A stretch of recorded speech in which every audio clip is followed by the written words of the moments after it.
بسم اللہ الرحمن الرحیم۔ جو لوگ اللہ کی آیتوں کو جھٹلاتے ہیں اور نبیوں کو ناحق قتل کرتے ہیں اور انصاف کی تلقین کرنے والے لوگوں کو بھی قتل کرتے ہیں، ان کو دردناک عذاب کی خوشخبری سنا دو۔ یہ وہ لوگ ہیں جن کے اعمال دنیا میں اور آخرت میں غارت ہو چکے ہیں اور ان کو کسی قسم کے مددگار نصیب نہیں ہوں گے۔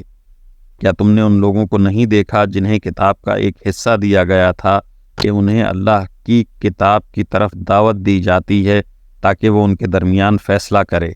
اس کے باوجود ان میں سے ایک گروہ منہ موڑ کر انحراف کر جاتا ہے۔ یہ سب اس لیے ہے کہ انہوں نے یہ کہا ہوا ہے کہ ہمیں گنتی کے چند دنوں کے سوا آگ ہرگز نہیں چھوئے گی، اور انہوں نے جو جھوٹی باتیں تراش رکھی ہیں، انہوں نے ان کے دین کے معاملے میں ان کو دھوکے میں ڈال دیا ہے۔ بھلا اس وقت ان کا کیا حال ہوگا جب ہم انہیں ایک ایسے دن کا سامنا کرنے کے لیے جمع کر لائیں گے جس کے آنے میں ذرا بھی شک نہیں ہے، اور ہر شخص نے جو کچھ کمائی کی ہوگی وہ اس کو پوری پوری دے دی جائے گی، اور کسی پر کوئی ظلم نہیں ہوگا۔ کہو کہ اے اللہ، اے اقتدار کے مالک، تو جس کو چاہتا ہے اقتدار بخشتا ہے، اور جس سے چاہتا ہے اقتدار چھین لیتا ہے، اور جس کو چاہتا ہے عزت بخشتا ہے، اور جس کو چاہتا ہے رسوا کر دیتا ہے۔ تمام تر بھلائی تیرے ہی ہاتھ میں ہے، یقیناً تو ہر چیز پر قادر ہے۔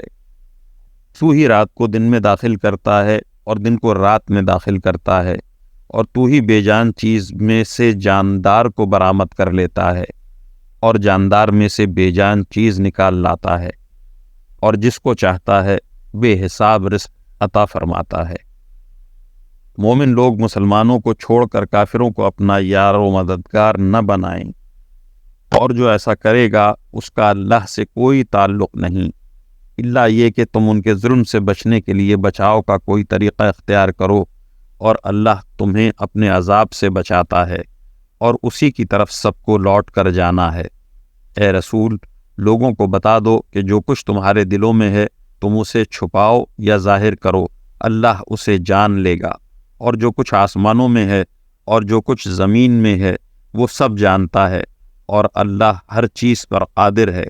وہ دن یاد رکھو جس دن کسی بھی شخص نے نیکی کا جو کام کیا ہوگا اسے اپنے سامنے موجود پائے گا، اور برائی کا جو کام کیا ہوگا اس کو بھی اپنے سامنے دیکھ کر یہ تمنا کرے گا کہ کاش اس کے اور اس کی بدی کے درمیان بہت دور کا فاصلہ ہوتا، اور اللہ تمہیں اپنے عذاب سے بچاتا ہے، اور اللہ بندوں پر بہت شفقت رکھتا ہے۔